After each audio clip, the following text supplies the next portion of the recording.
Morning, Beth. Hi, David. How was your weekend? Good. You? It looks like did you guys looks like Rob was there Yeah, with you. we were busy in the villages, Ocala, Gainesville, and then I let him go to he was off to St. Augustine. Oh, okay. Cool, Where cool. I kind of got to know those broker owners there of those offices. Not ex-broker owners, I should say. But they're very, very nice people. Absolutely. Good Morning, morning, everybody. morning, How you Rob. doing? Hi. Good, how are you? We have Mr. Tom Patterson and Mike Tejada's on today. What's up, Mikey? Good morning. Good morning. It's been a while. It's been a I know, while. I know. Happy to see Welcome everyone. back. Thank you. So, two questions, like in terms of like strategic for team leader. Are you digging in heavy this year to I guess get a yield from your database, or are you going deep on your zip code and your local farm area to grow your business, or both? Yeah, is it an either or? Well, I mean, I'm assuming that one of them is a higher priority, right? Silence, huh? I I feel mean, like we're both. we're in we're all trying to hit everything to try to come up with qualified buyers and sellers and anywhere and everywhere to try to sell some stuff. But I see like Danielle, Bobby, and Patrick. If you had to give up one, Danielle, would you give up Wall or your marketing your database? Wait, would I give up what? Which is more of a priority for you, like your local zip code where you dominate, or your database? It's always been, I guess my database is more important, but they're both very important. But if I had to choose, I would have to pick database. And Patrick, Mr. Oakland area, and I know you're a little more diverse than Chopper, but are you able to talk, Patrick? I would say probably our local community, just because we do so much in that zip code that we want to maintain our position as number one in that zip code. Okay. And Bobby, you're another dominator of the local market. Well, I'm with Danielle. If I had to give you an answer, my database is more important, but my database and my Woodbridge Township are so intertwined that it's a tough choice, but I'll answer your question and say database. So then what are you doing to ensure that you're optimizing that? I did a lot of it this past weekend. I looked up my June anniversary closings, and I've sent out approximately 40 anniversary cards to people, just reminding them that we did business last year or as long as 19 years ago. And I put two business cards in each, anniversary card that I sent, and I asked my severe to hand those business cards out to friends and family. And how long have you been doing that for a long time? No, I did it sporadically, but for this year, I probably did it 4 out of the first 6 months of the year. Okay. All right. Well, that's very good. And you sent out how many pieces? I'm going to say 40. Wow. Congrats. Not easy. It's very tedious, but I have to do things differently. Okay. Danielle, do you do anything similar to that or no? I do. So in my database, I actually am on this program that I'm working on. It's all about the database, but I have in my sphere of influence, so my SOI, I have to have all of their information. So obviously their, email, phone number, address, and they get text messages. They get a piece of hard mail at least once a month. They're also on social media, so they get, they see social media ads, but they will get some type of contact. And then they will get, a text message and I keep track to make sure that I'm calling the database. That's probably the worst part where I fall down is actually making the calls, but I'm tracking it to make sure that I'm calling everybody in the database. Okay, But they get touches, so there's about 450 that I have as my sphere of influence. Those are the ones that I contact that I've done business with or will refer business. And then there's I don't know, there's actually 10,000 in the database. right. So you can do a little better on the outreach on the phone.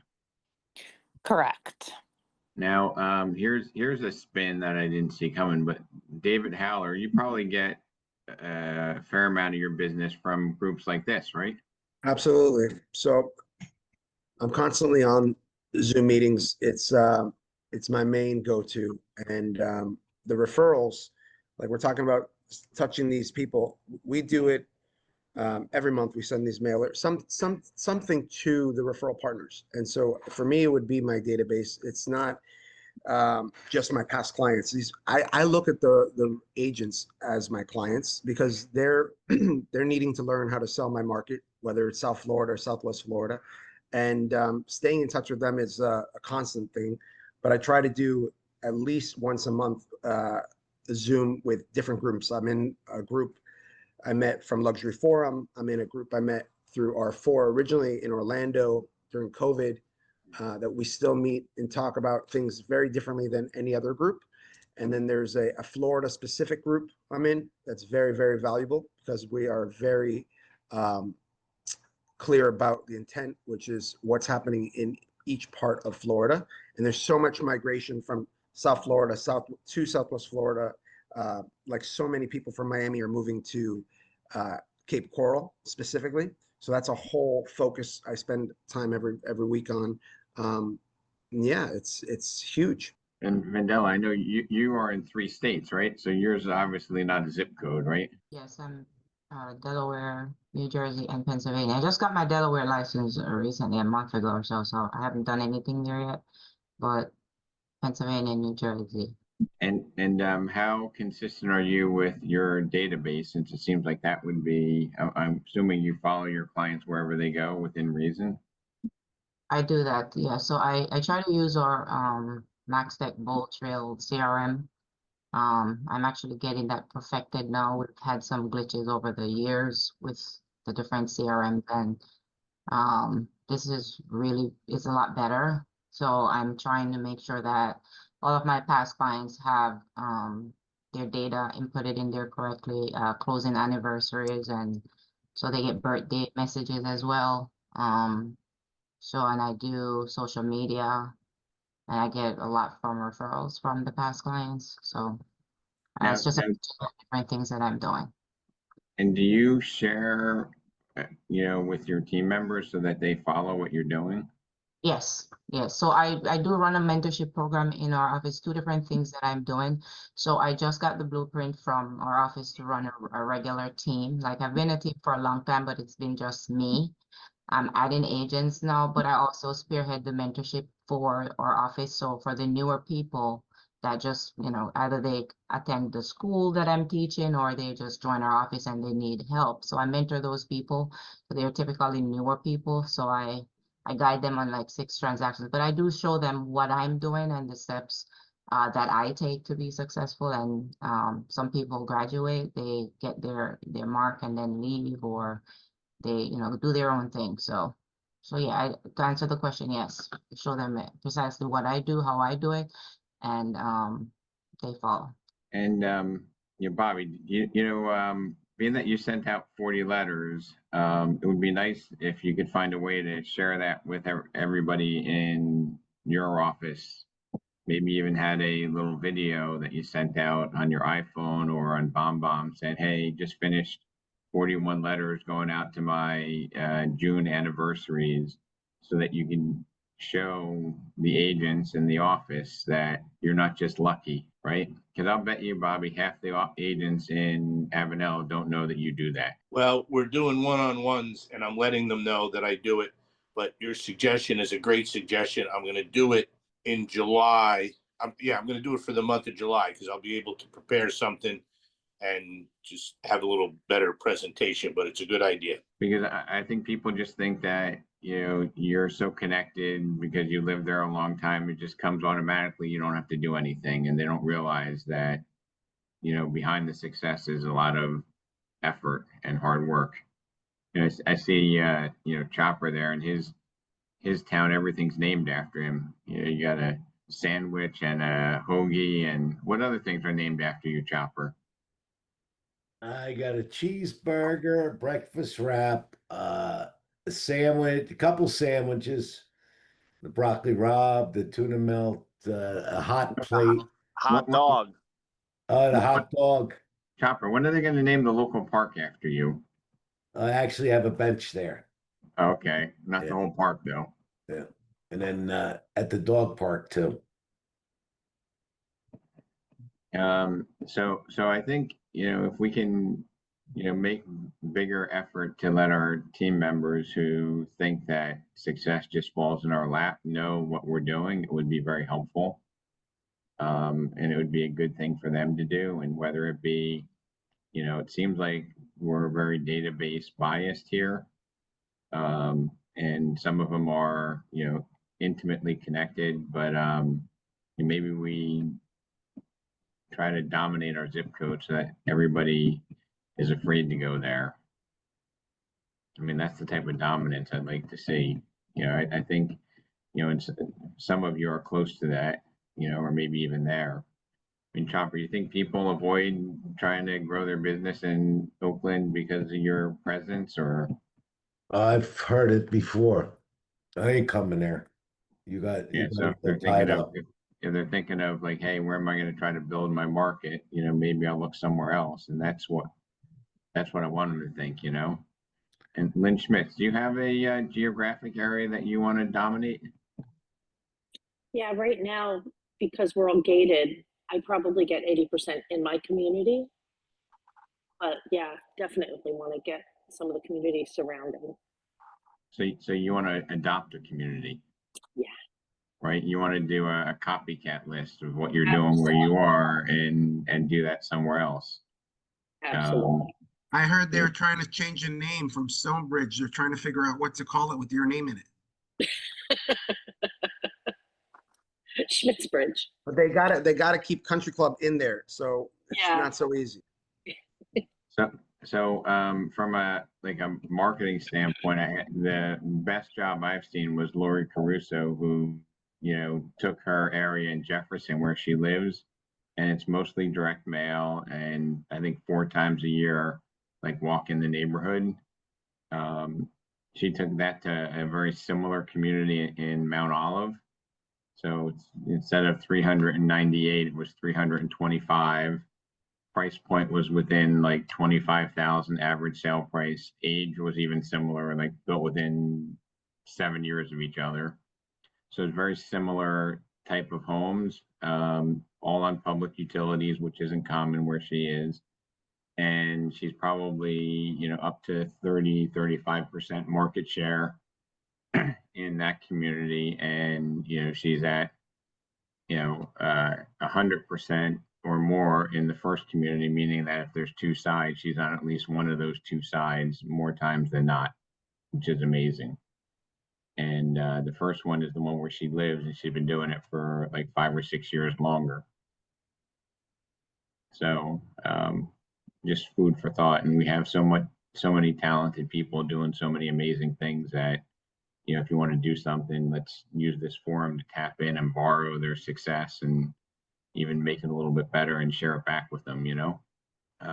Is there anything that anybody's doing this year to further either of those? I know Vandella, you still there? Maybe she dropped. Oh, you're I'm on here. the right. I know you said you're trying to perfect Bold Trail, Yes. right? Yes. And what are you trying to get Bold Trail to allow you to do in terms of communicating with your sphere, and how do you break it up so that you're dedicating the right amount of time to the people that will give you the biggest return? So the touches that it offers, like the the campaigns, where it can actually give you a property evaluation and it sends it out to them periodically. The birthday touches, also the home anniversaries, those are big, and just something that constantly feed them. You know, give them information and reminders that I'm still active in the business. Also, it generates leads as well. So I do get leads from the RE/MAX platforms. And as they come in, I'm able to see what property they look at in the RE/MAX, in the Bold Trail platform. Even with the clients that I'm currently working with, I add them there. I'll see the homes that they view and it tells me, you know, kind of what you're looking at. So just want to make sure that it's working correctly and that everyone has their information input in there correctly. And I just want to go around the group. Do you have any outsource help? Like, do you have any virtual help? Do you have somebody that you pay, you know, $20 an hour to lick stamps or to do anything like that? Or is it all you? So I have a virtual assistant in the Philippines that helps with the Bold Trail platform. I'm Okay. training to help with that. And I also have a virtual assistant in Jamaica, who's my nephew. So I flew him here a few times just to teach him my business, and he has a computer that has everything that I need, you know, him to have for my business, and he works off that. So he's in the background helping me as well with the tech part of the stuff. Yeah.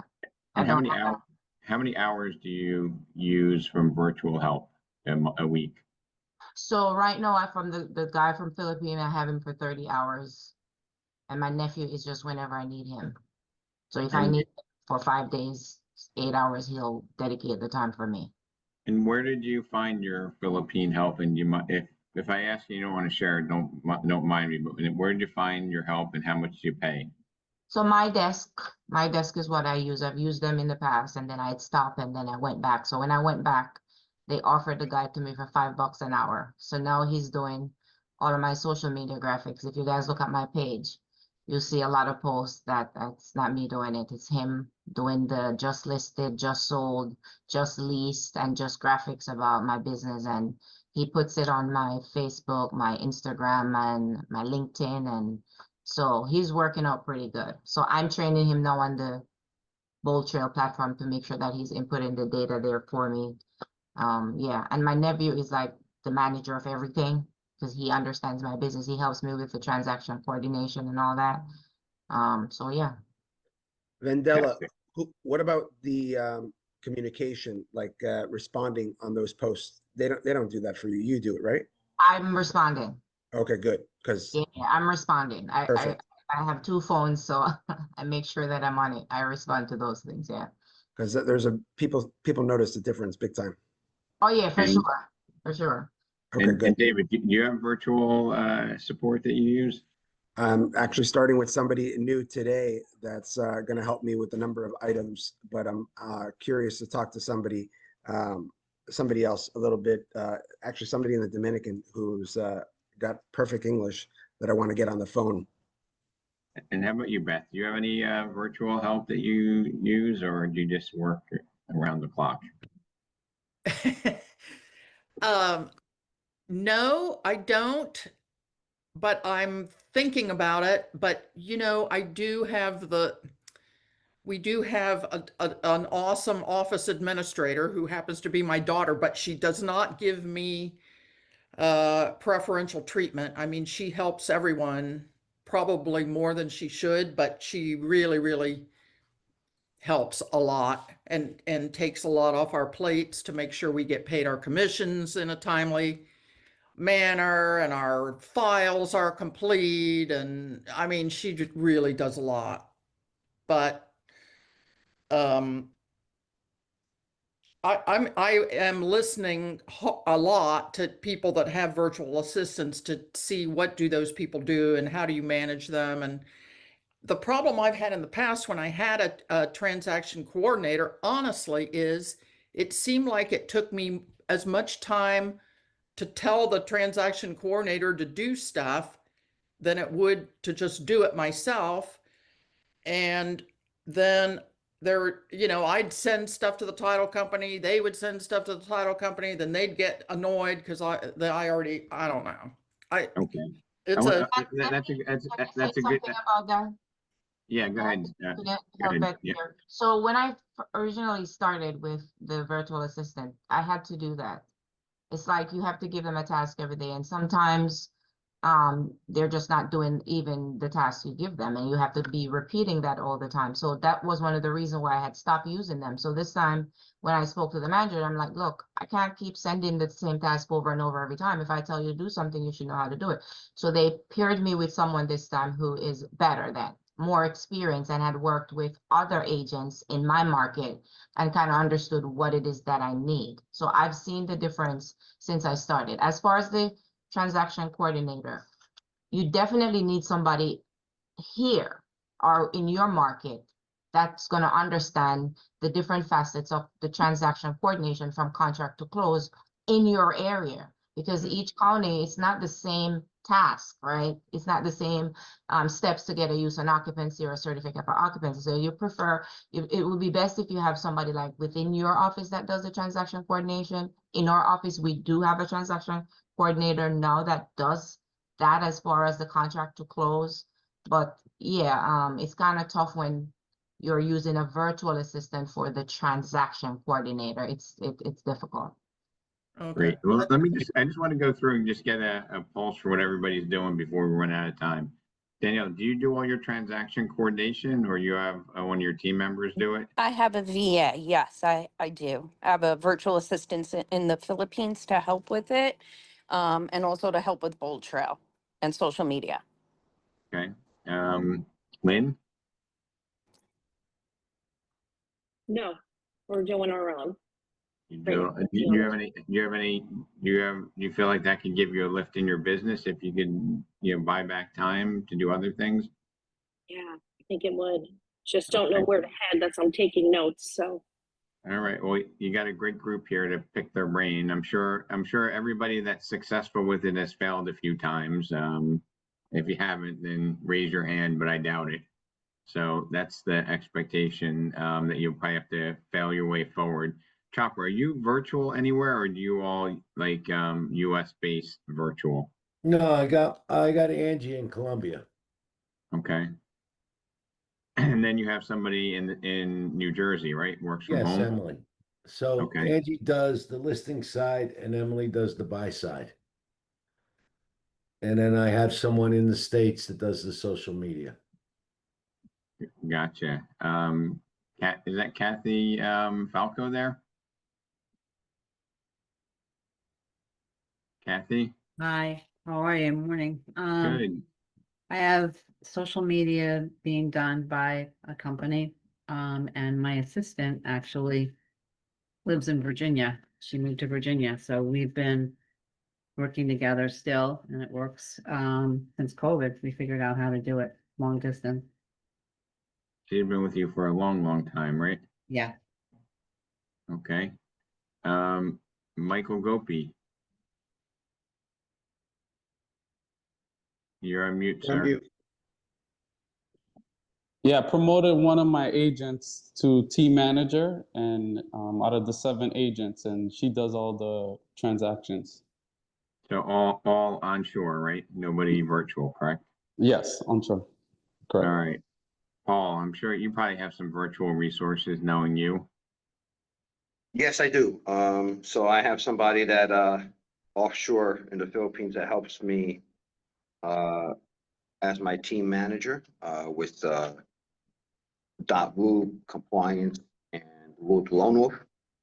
And then I also have somebody in-house that I'm training as a transaction coordinator, actually a new agent, to handle the transactions. And I'm looking for somebody who speaks Spanish as an ISA somewhere. So maybe I'll reach out to Chopper and he can refer me somebody in Colombia.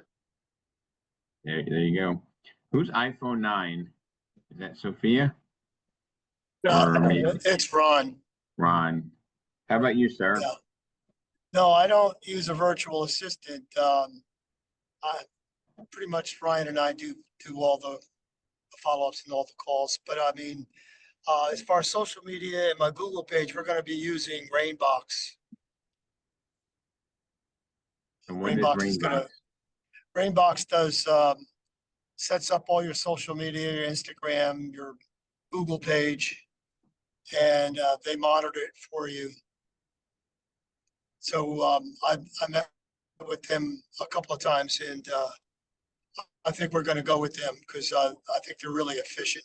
They were on our, I think they were on our mastermind about a few months ago. Okay. And Bobby G, Well, my wife Jill does an enormous amount of work for me, keeps me on track with my transactions. We do have a company through our local chamber of commerce that does our social media.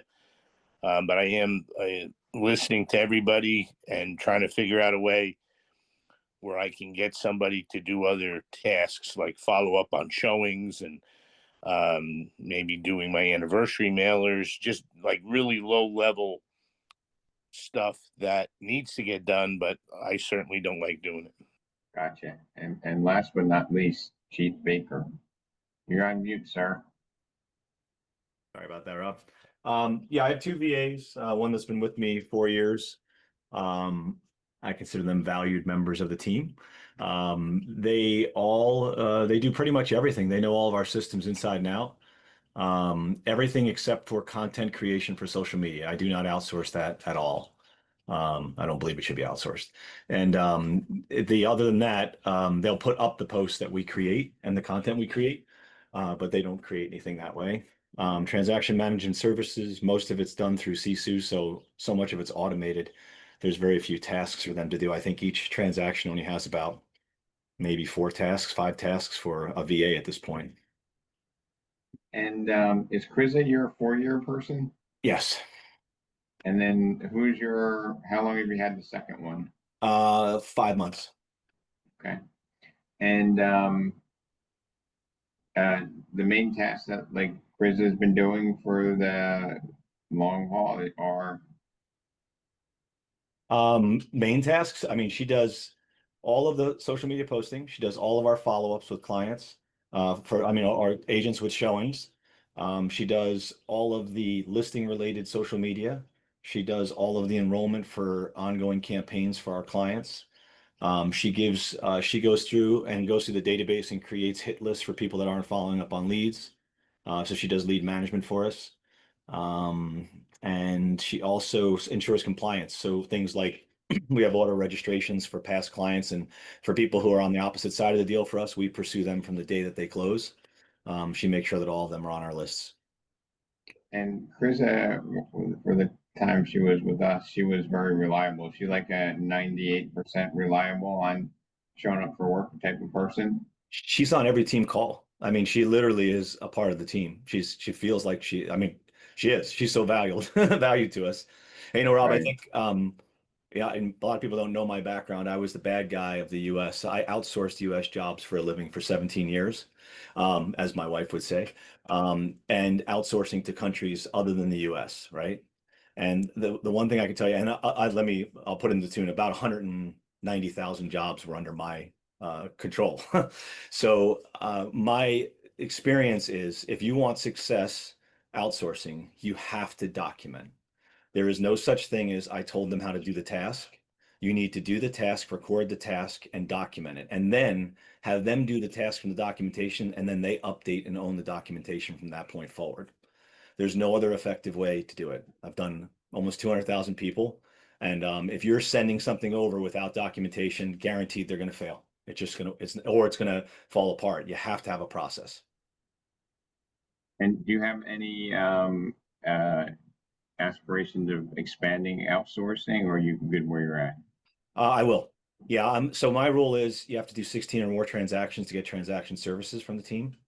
So as now agents are really starting to hit those numbers effectively, I need more transaction management services.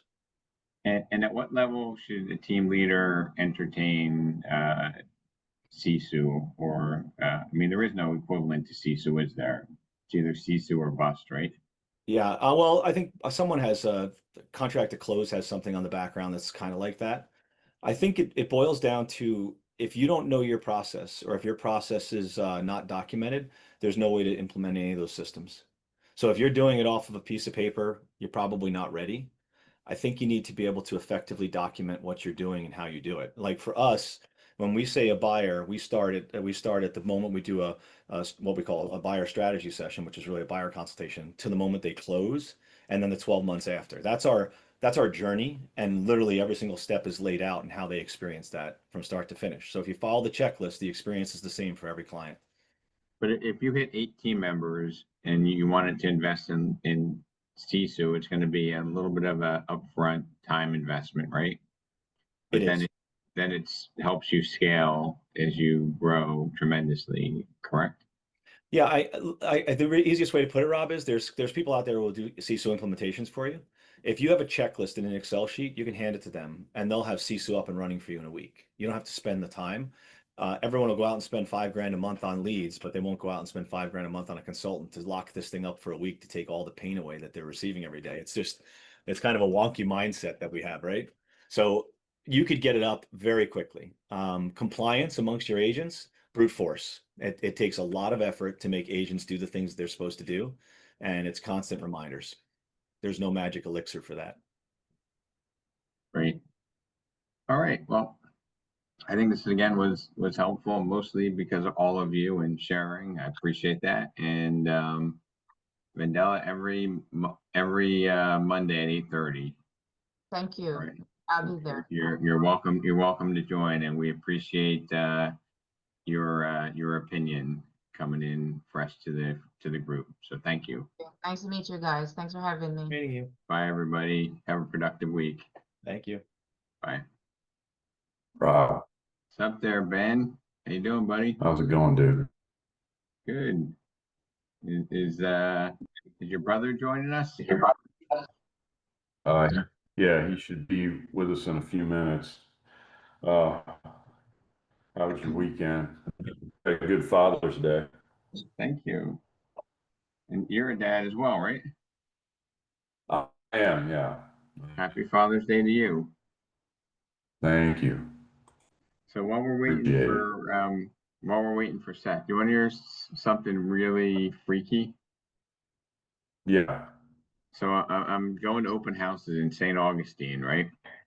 And I walk in this open house, and there's a woman with Berkshire Hathaway. No idea. I don't even know how it comes up in the conversation. But we start talking, and she's like, "Yeah, I used to be with Remax out in Arizona. I wish Remax was as big here." She's like, "I'm thinking of going back there in Arizona. Supposed to meet with somebody from Remax, and it's supposed to be meeting with me."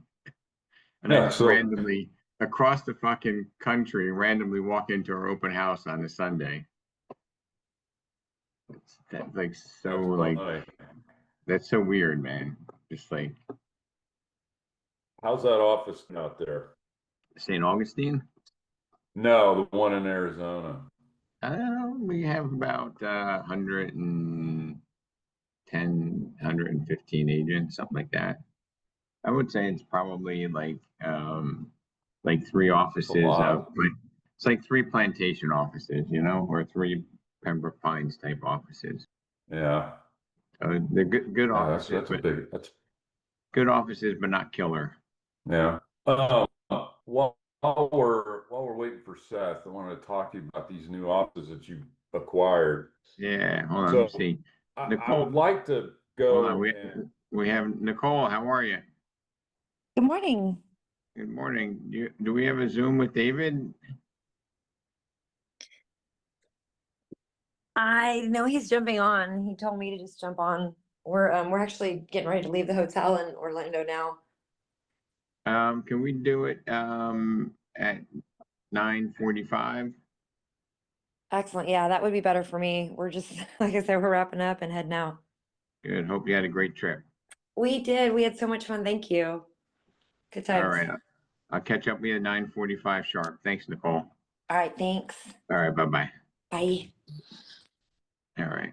Yeah. So these new offices that you brought, I mean, I think it would be would be a good idea if Seth and I went and met with them and all that, but, you know, is there anything like that we need to know? I know this relationship you have with the St. Augustine office, you told me that, you know, you kind of helped bail her out, so, I don't know, I mean, what, from our standpoint, like, is there anything that we need to know?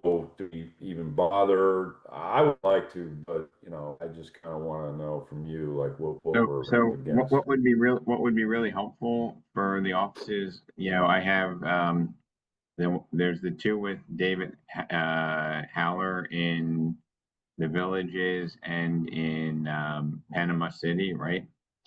And then the one here in St. Augustine. All right, what I'm going to do with them is, you know, whatever revenue comes to me, I'm going to give them half of it. So it would be helpful if I had like at least an accounting of like how well we're doing, so I keep them motivated. So that would be my request for those three offices, and the one with the big guy in Stewart. Like I'm going to do the same for him. I'm going to give him, you know, a credit for whatever type of volume we get. So I can just reduce his fees by that amount. Make When you sense? say volume, well, when you say volume, what are you talking about? The volume from the agents that they're producing, or what? Well, so let's just say the guy in Stewart, right? But he's like $85 million or more on the seller side. I believe seller pays probably a lot more than that. You know, he's going to be paying me over 20 grand a month to Remax, to pass through to Remax, plus the rent and everything else I'm going to provide for him. So if he got us $25,000 worth, if he got $25,000 worth of profit that comes my way, I'd give him half off of what he pays me. So I just, you know, say, all right, you know, we have a credit for you. I wouldn't say what it's for, but I would just give him a reduction so that he's very motivated to do so. All right. What do you think?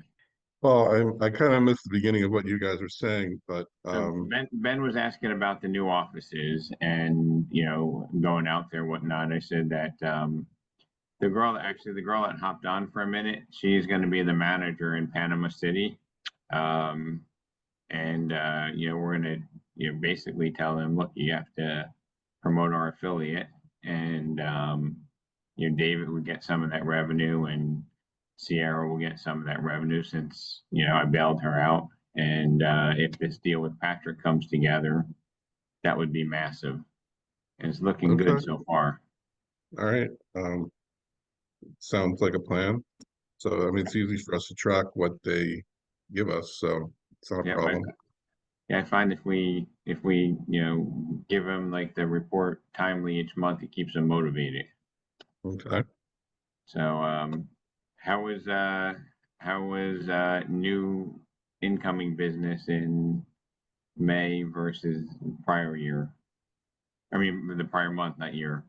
I haven't looked at the numbers. I just picked up the bank statements from Parkland yesterday, so I haven't opened them to look at the numbers. So May, I believe, should be higher than April. And So do you talk closings or new business coming in? Like, how do you measure? I'm talking closings, new business coming in from new agents. There was the new guy, Miguel, sent us a deal. I don't think we got anything from anybody else new.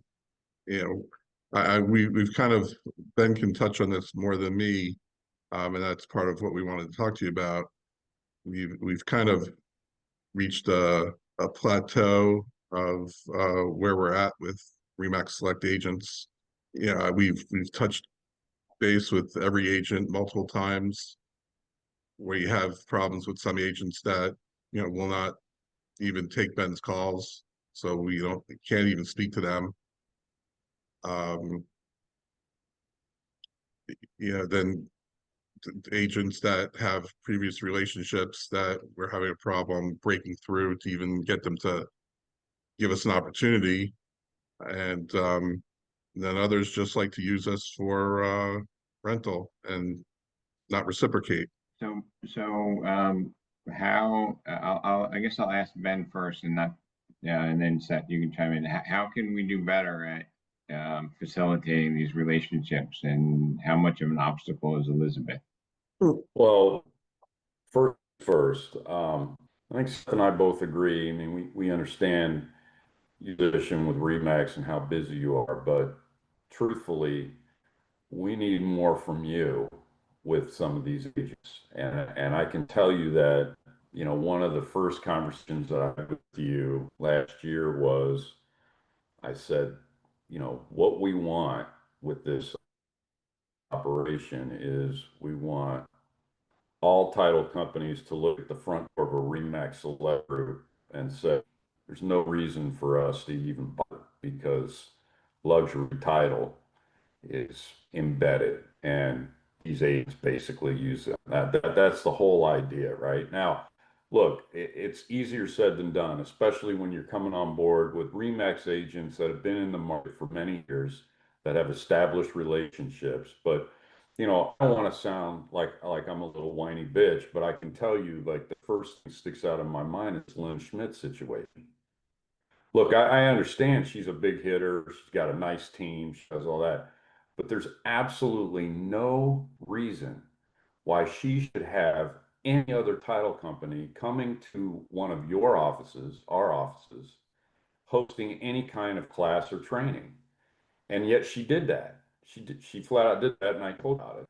I mean, I want what in a perfect world, Rob, what I would like for you to do is talk with some of these bigger agents, particularly in Palm Beach, and say, look, I'm not asking you. I need you to give Ben and Seth a shot. We're not asking for all of their business. That's never been something that I've ever demanded. But we need to have an opportunity to work a file for some of these successful agents. And truth be told, I mean, the market sucks right now. There's not a lot going on. My files are down in June, but you know, we got to get in their heads that there needs to be an opportunity given to us. One file. I don't even care how it is. It doesn't matter to me. But you know, I thought that the whole thing with the rental escrow account that we had would really spurn some of these agents to get motivated to use us, and that certainly hasn't happened. And I'm okay with it. I'm okay with that, but I just really feel as the owner of the company and our partner, I need you to be a little bit more, I don't know aggressive, but just a little more forward with some of these bigger agents. So how does it go when somebody uses you for a rental and we kind of ask for business? Yeah, I tell them all, look, we provide this service to the agents that use us for their purchases and sales. So, you know, I tell all of them, one of the things that I will ask of you is that, you know, when you have a purchase or sales contract, you send it to us.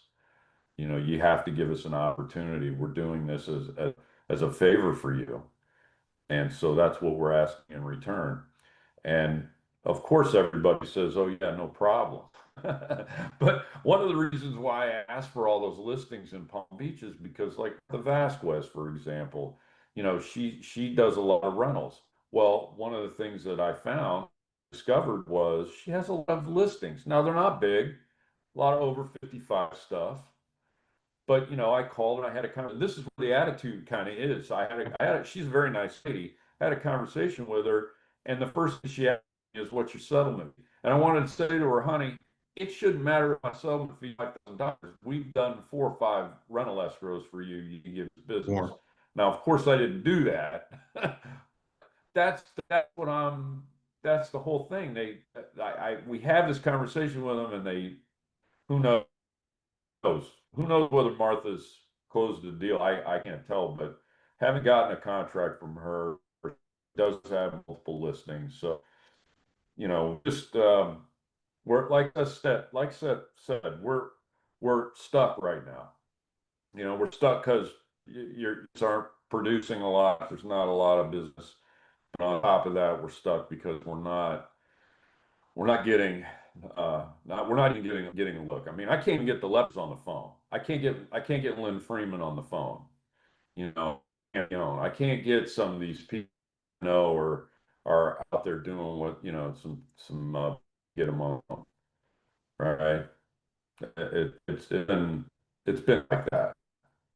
All right, so I'm texting Mary Cohn to give us a production report prior 12 months.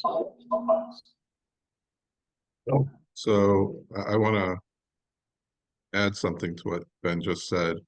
I just found out the other day that Elizabeth was bashing me to the admins about our form for the rental escrows and the disbursements. The funny thing is that Elizabeth's the one that created that form for us. So I also know that she was bashing me to Terry, which obviously was not, kind of backfired because that was, not the agent. She wants to hurt me. She shouldn't be bashing me to Terry, but she shouldn't be bashing me to anybody for any reason. And, I wanted to, before I found out about the bashing of me to the admins, I wanted to discuss with you, encouraging the admins, particularly in Broward County, to encourage the agents with listings to, use us for the seller sides. But, I don't understand what her, I have an understanding from a psychological point why she is bashing us. But, from a financial standpoint, it makes no sense for her to do so because it's only going to hurt her in the long run.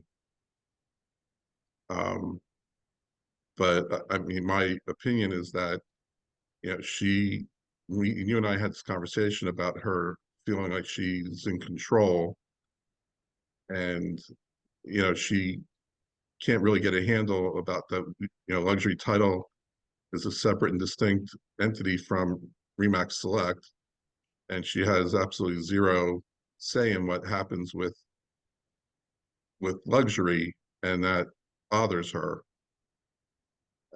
So to get back at us, I guess that's what she is now, how she's retaliating against us because she can't control what we're doing. She's going to bash us. So yeah, she's a roadblock, and really at this point she offers us zero in the way of assisting us. She's doing nothing to do that. So if you want to call that a roadblock, it's a roadblock. So I'm just renewing my contract with Elena, and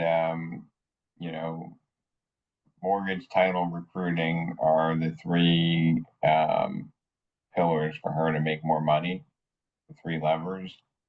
And in terms of dealing with Elizabeth, like I would say one of you should be the voice and go through Elena to manage Elizabeth.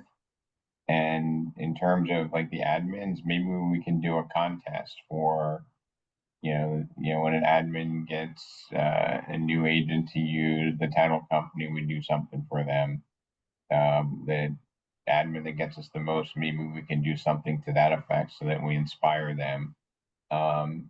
From Elizabeth's perspective, I think at least two of the admins that have been around for a long time have a really shitty attitude and probably are going to be out the door soon. And maybe Elizabeth will take notice when Elena does that. Elena will be down there, I think, this week. And I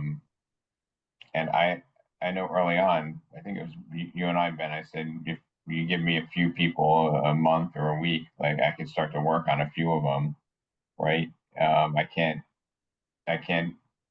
get 20 agents to flip, immediately, but I might be able to, work on five big ones every month and try to get 2 or 3 of them to be converted. that might be a more sustainable plan.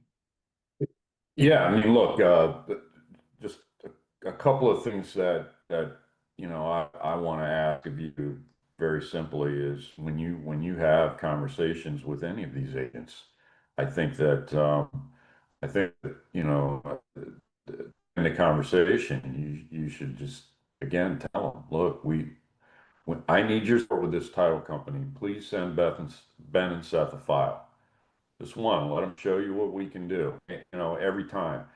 And then again, it may sound like my ego might have been bruised, but it's certainly not the case. I really feel like, and I know that you got to think through this because you don't want to upset some of your top producers, but I just feel like there has to be some kind of directive from you that those type classes where you have any title company or any lender outside of luxury or motto, that they cannot be allowed for them to come and use a RE/MAX. I'm not talking about closings. I'm talking about any kind of lunch and learns classes.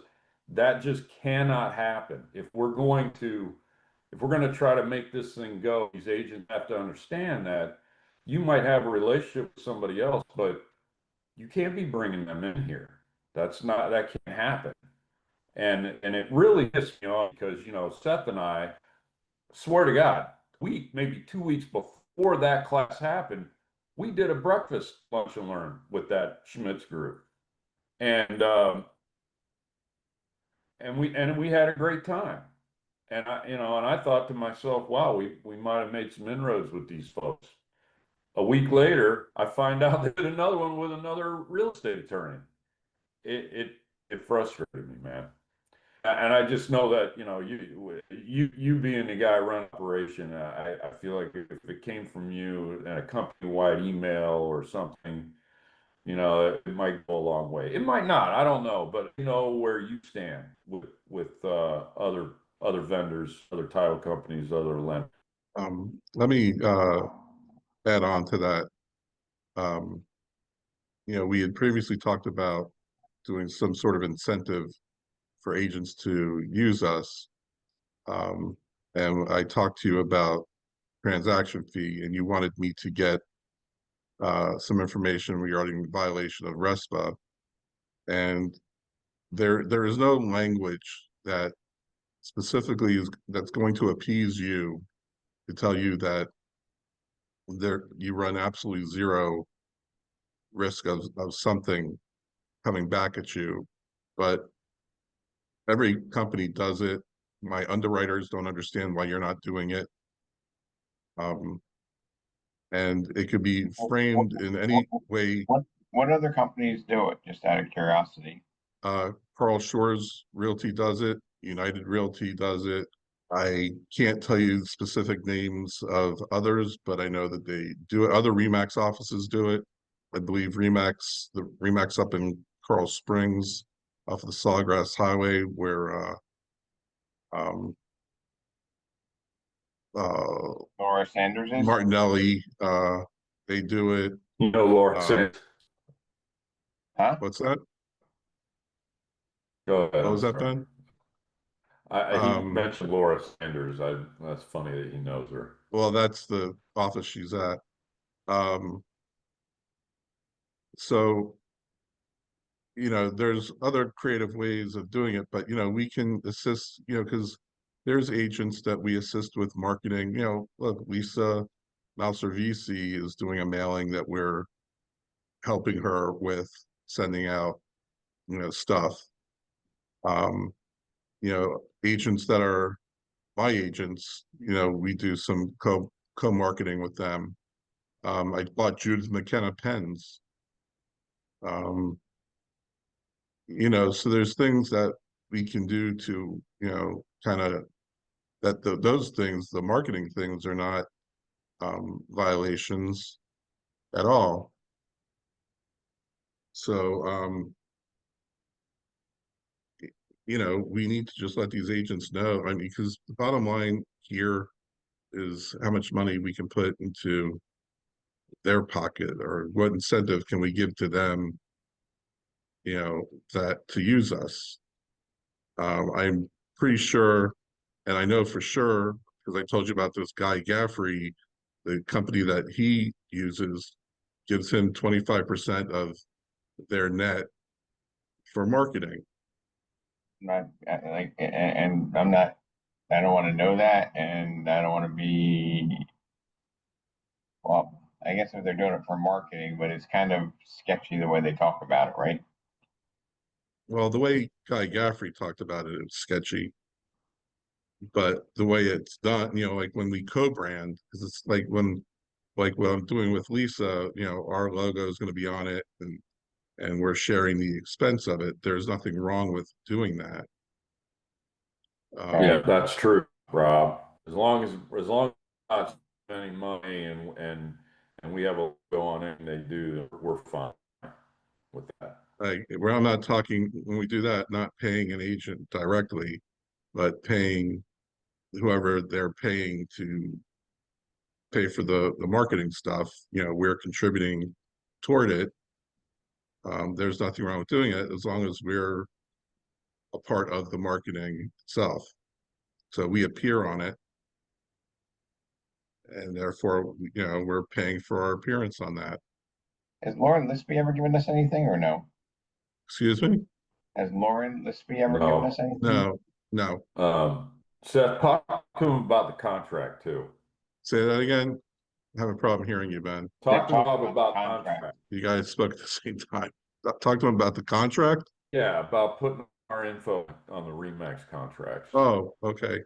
You know, other companies on their systems auto-populate the title company that they prefer their agents to use. Elizabeth keeps claiming that she can't do that on your system. And I just really do not believe that's accurate. I just don't think she wants to do that. But it would be great help if on their contracts we're auto-populated as the escrow agent. Then if they, you know, if an agent wants to specifically remove us, then they have to physically do that. You know, at least that gives us an inroad to have us on there automatically. Yeah, and this is something that I have seen of state offices that have in-house title companies do. A lot of.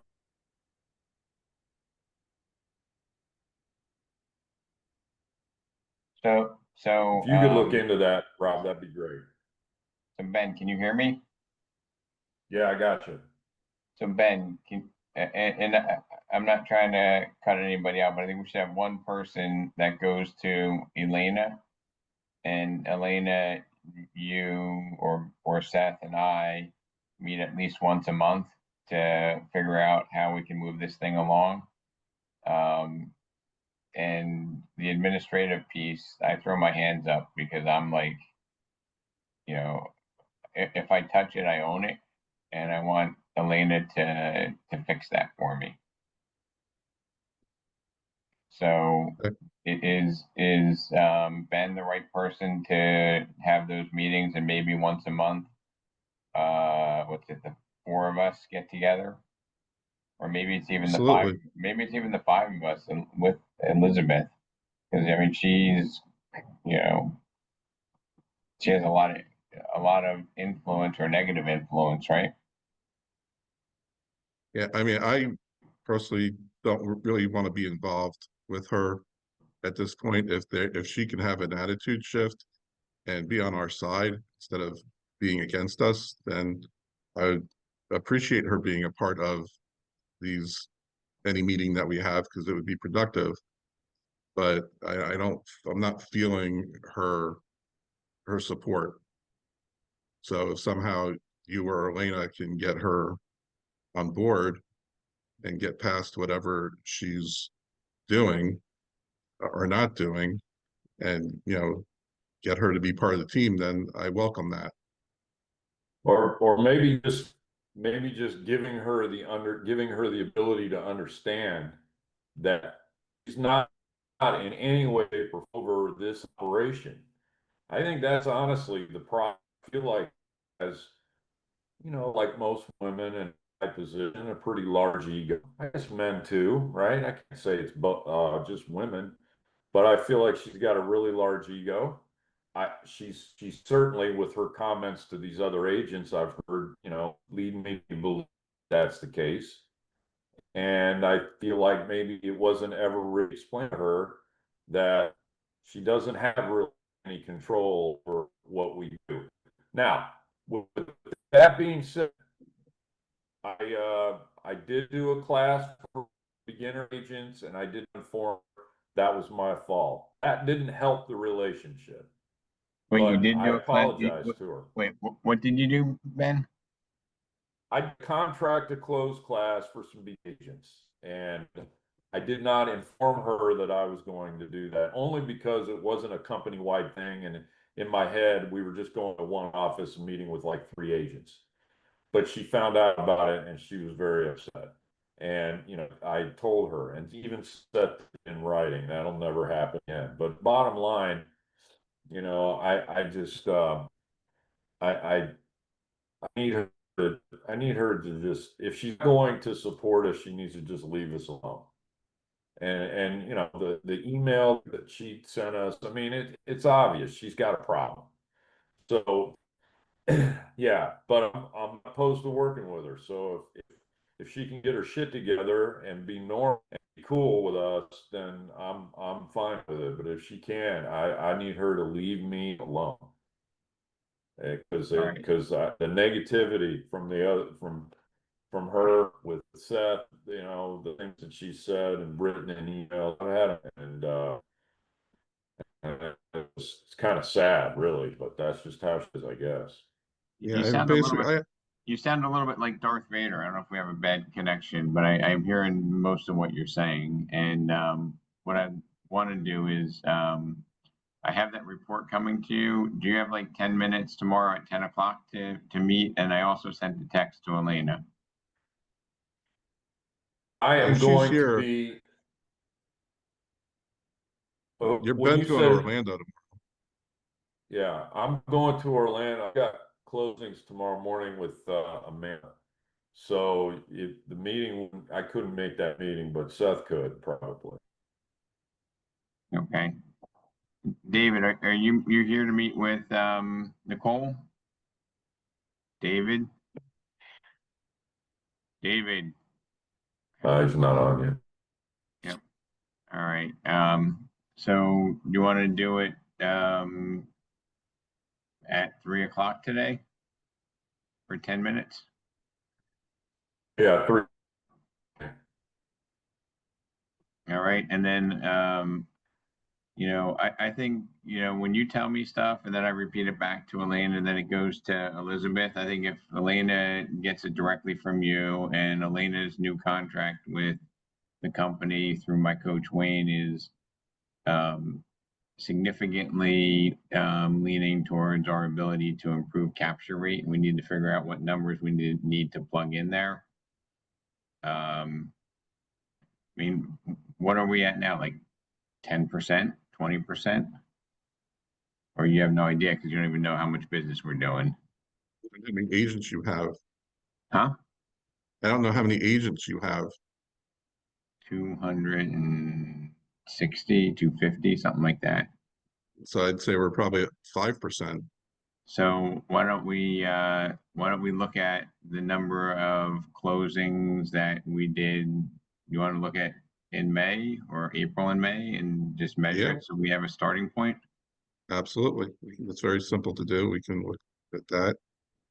Well, I mean, I guess just because we have to look at the counties and which, unless you want to just look at the total transactions and see, you know, how many we got, or you want to go granular with the counties. Let's Probably go start with granular with the counties. let's start with overall, and then we can break it down from there. You know, so yeah, you know, So I guess what we So can do. basically, Parkland, Plantation, and Pembroke Pines are all buyer controlled, basically, right? And then the other Yeah. ones are seller controlled I mean, everywhere, I right? can break it down to the agents, you know. So Well- you know by the agents what county it's in. Oh, but I mean, I think from purposes of figuring it out, I'll request the buy sides for, you don't want, you don't want to do 3 months, just April and May, good, Ben? Because Sure. That's fine. Ben. That's fine. All right, so Yeah, that's I'll fine. find out all the buy sides we've done in those 3 offices and all the listing sides that closed in the other offices. And then you can tell us which one of those deals we got, and that'll be the starting point for Elena's, if we're at 5%, then I guess, she probably doesn't get anything till we get to 15%, right? Yeah. I mean, like, you don't want to reward somebody for 10%, do you? No. All right, so Ben, we'll meet at 3:00 and we'll have those numbers, and I texted Elena. And then I also, when we meet at 3:00, I want to come away with, like, you give me 3 or 5 people that we need to really work on, and I'll work on them. Maybe it's the Lep Selters and Lynn Freeman and, Laura, like, you tell me. Sherry Gottlieb. I would like to see something from her if she's doing anything. Okay. Great to know. I'll get a list for you, buddy. I can go through. I can Well, go I'm through gonna- and I'm going to give you the production for a year, and then you can pick it out of that list, okay, who you really want me to hit. All right? okay. So at I 3 mean, if you'd o'clock, like, I can give you a list of the agents that have used us for rentals that have not given us any business from the title side. that would be helpful. Can you copy Elena on that list too, when you send it? Sure. All right. And Ben, I'm sending you an invite for 3:00, and we'll have an update for you after we meet, Seth. Okay. All right, Sounds man. good. Thank you, guys. All right. Thanks. Bye-bye. Thanks, Robert. Bye. See you.